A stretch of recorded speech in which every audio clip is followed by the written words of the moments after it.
Excelente programa, destruye a los conservadores. Corre video. Durante décadas en México existió un gran generador hegemónico del lenguaje político, los medios comerciales de comunicación. Lo que decía Televisa y seguía TV Azteca y los principales periódicos era considerado la verdad. Llega López Obrador y convierte a sus mañaneras en otro gran generador de lenguaje político que rivaliza con el antes dominante. Es una disputa por la racionalidad, ¿no? O sea, se suponía que el monopolio de la razón estaba en las manos de unos cuantos expertos, los autonombrados intelectuales, que eran quienes nos podían explicar a los demás nuestra realidad política. Sí. No, o sea, sus insultos son verdaderamente elaborados, pero hay una característica de los insultos de Andrés Manuel López Obrador.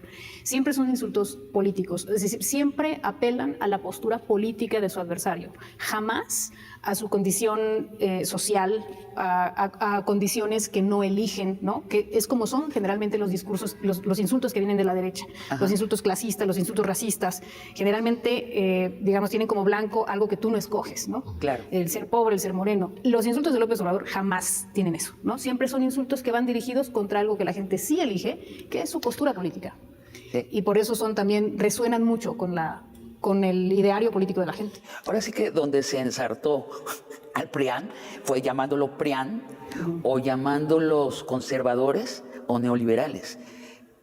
Son tres motes que no se han podido quitar.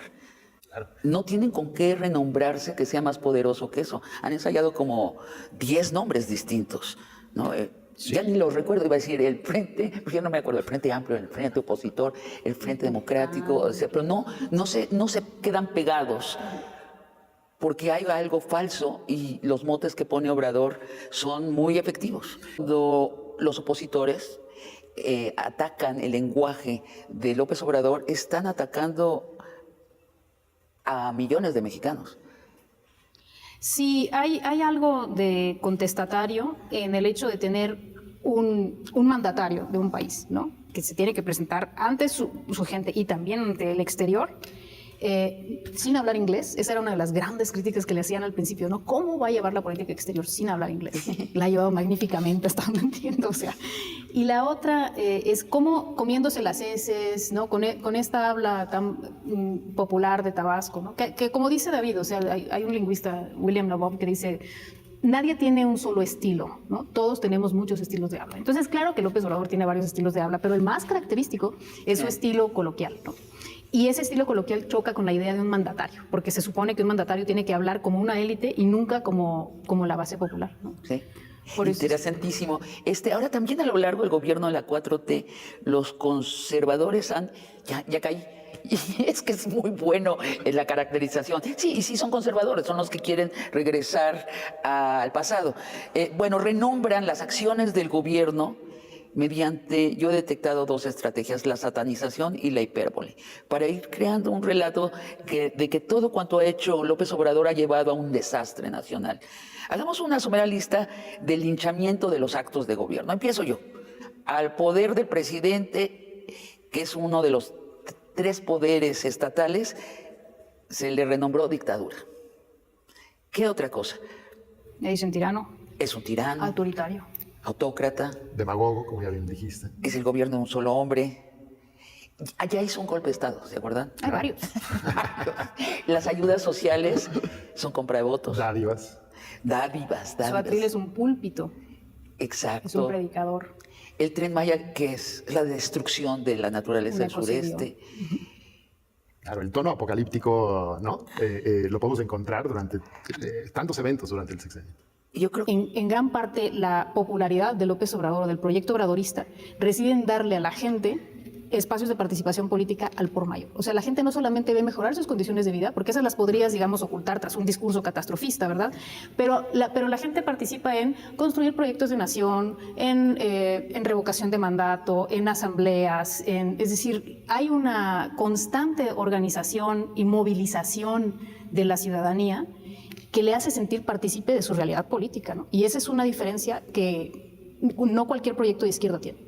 Sí, la televisión pública nunca había tenido los ratings que tiene ahora, y los tiene no porque haya más gasto, por cierto, en los medios públicos, al contrario, hay menos, sino porque la gente necesita otro relato del monotemático que le está entregando los medios comerciales, que también hay que decirlo, es un relato perdedor. La gente sí quiere entender lo que está haciendo quien gobierna y quien está acumulando la capacidad de seguir gobernando. Hablemos de Xóchitl Gálvez. Les voy a leer, puse en Google que me dieran las frases más citadas de Xóchitl. La pendiejé es una. Huevos tengo y muchos. Las de los huevos son las gallinas. En mi gobierno no habrán rateros, ni huevones, ni pendejos. ¿Qué indica esa estrategia de Xóchitl? Bueno, uno, desesperación, ¿no? Pero no es la primera vez que vemos esto, que dentro de un lenguaje correcto, un lenguaje aceptado, se juega, algunos políticos juegan la carta de introducir algunas palabras que resultan provocadoras, que intentarían hacer pasar a los políticos como gente mucho más cercana. Por ejemplo, Fox, ¿no? Bueno, hay que decir groserías porque el pueblo dice groserías. Dice groserías el pueblo. Claro que dice groserías el pueblo, pero la cuestión es, ¿para qué las decimos, verdad? O sea, uno no dice las groserías, su efecto es mejor cuando no son gratuitas, ¿no? Pero además, la diferencia entre Xóchitl, la manera de hablar popular, vamos a aceptar que es una manera de hablar popular de Xóchitl y de Andrés Manuel, por ejemplo, es, uno, la impostación, porque creo que Xóchitl es un habla que ella misma no aprecia, ¿no? Y segundo, es la finalidad, como dice David, es una finalidad estrictamente mercadotécnica. O sea, ella se vende como un producto y un producto que le tiene que agradar a la gente. Y piensan que la manera de agradar a la gente, o sea, fíjate cómo es ese entendimiento, hay que ser más como AMLO, ¿no? Entonces, ¿qué es lo que hace AMLO? Sí. Le reconoce voluntad política a las masas, ni lo piensan, ¿no? Lo que piensan es, se come las heces, dice dichos populacheros y viene de abajo. Y esas son las tres cosas que piensan que un candidato debe tener para poder competir con ese proyecto. Lo que estás diciendo es que ellos tienen la vista fija en AMLO y siguen sin ver a los electores. Exacto. Que además no mencionan para nada en el discurso. ¿Cuál es la palabra tabú para los neoliberales? Pueblo. También lo notaste, ¿sí? Pueblo, incluso en sus eufemismos, está vetada. Es cursi hablar de la gente. En las mesas de análisis, el analista que hable de la gente, los electores ya están un poquito más sofisticadas, ¿no? La palabra, pero aún así cuesta trabajo. Gente, pueblo, masa, popolo, todo está evadido porque la teoría neoliberal del gobierno precisamente dice que hay que prescindir de esa parte de la ecuación, no es necesario. Según esto, hay una mano invisible que va a llevar a esos que están allí. No es función del gobernante ocuparse de ellos. Pero decía en un artículo, es que los neoliberales prefieren hablar de público que de pueblo. Y creo que ahí lo resume. Hay una frase que me gusta mucho de Andrés Manuel y que creo que resume muy bien como toda la manera como él concibe el lenguaje y la comunicación política, ¿no?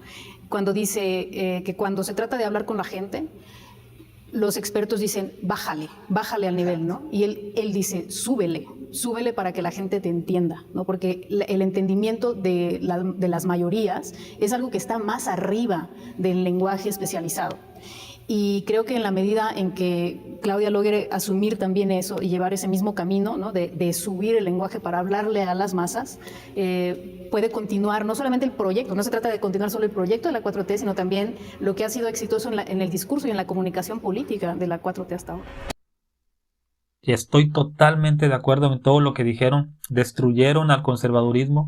Es cierto, para los que tienen, no sé, 35, 40 y en adelante, se darán cuenta que la narrativa siempre era Televisa, TV Azteca, la gente se informaba ahí, se siguen informando, pero especialmente la gente de izquierda abandonó a Televisa y a TV Azteca porque no había alternativa, solamente ellos informaban lo que ellos querían. Entonces, si no pasaba en la tele, no sucedía. Y ahorita todo lo ven con lupa los conservadores y dicen aquí, allá se equivoca, porque ahora hay más medios alternativos. Y hay internet, hay otras fuentes donde destacan lo malo de este gobierno. Ya hubiera yo querido tener esta tecnología en los 90s y a principios del 2000 cuando estos farsantes neoliberales destruían al país todos los días. Cambiaron la constitución más veces que López Obrador. Cualquier presidente, no sé, desde Salinas, para no irnos tan lejos, cambiaban la constitución porque el PRI y el PAN eran la mayoría siempre en el Congreso, arrasaban. Se repartían en México de azul y rojo cuantas veces querían, no importaba si perdían un estado, eran lo mismo, la misma porquería. Entonces, ahora ya es diferente, ya hay medios alternativos como este que está propagando a otro medio que se dedica a decir las cosas como son, no necesariamente hablar bien de Obrador, sino decir las cosas como son. Que el Tren Maya que destruye, dicen los panistas, el Tren Maya destruye al sureste de México, o sea, los demás presidentes no lo hicieron, asumiendo sin conceder que el Obrador está destruyendo el sureste, ¿no lo hicieron los demás? ¿Dónde estaban cuando se hizo Xcaret? Y llega Obrador porque quisieron abrir un segundo Xcaret, creo, en Valladolid, Yucatán, donde hicieron una iglesia abajo, dinamitaron la roca, los cenotes, millones de años tirados a la basura por la iniciativa privada, para que los canadienses, los estadounidenses, extranjeros se divirtieran como si fuéramos Jurassic Park, Parque Jurásico, ¿sí?